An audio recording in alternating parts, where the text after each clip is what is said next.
Hi, this is Linda Ruth from PSCS, and on this video I want to tell you about how to create an image for your newsstand cover and a background that is effective at getting people to buy your publication. And in another video I talked a little bit about which images you should choose and how to keep the image immediate, arresting, and it should tell a story at its glance. People shouldn't have to stand and figure out what you're trying to say with your image. But there's other things about the image that are important too. And one is that a photo tends to be more effective than an illustration.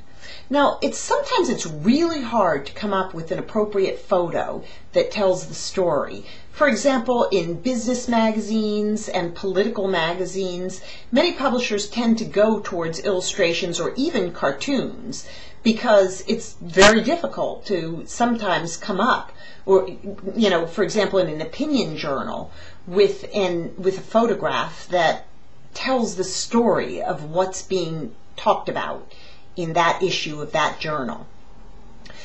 And there are cases where an illustration has been found to work better than a photo. I remember in the early days of Byte magazine, which was a grand old computer magazine that some of you might remember, there was an artist, Robert Tinney, who created a piece of art for every issue, and it had little clues in it and little jokes and very subtle, complicated things that the readers would look for issue after issue, and they would be excited to get the next one. It was almost like a treasure hunt for them. But Byte, if anybody remembers, had an almost cultish following, so that was more an exception than the rule. Another such exception, of course, is the New Yorker magazine. But for the most part, studies have shown again and again that a photograph does better than an illustration, and one other thing is a full bleed tends to do better than a frame.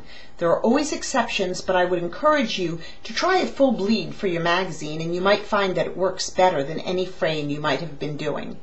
So I'll see you in the next video with lots of more tips for your newsstand cover.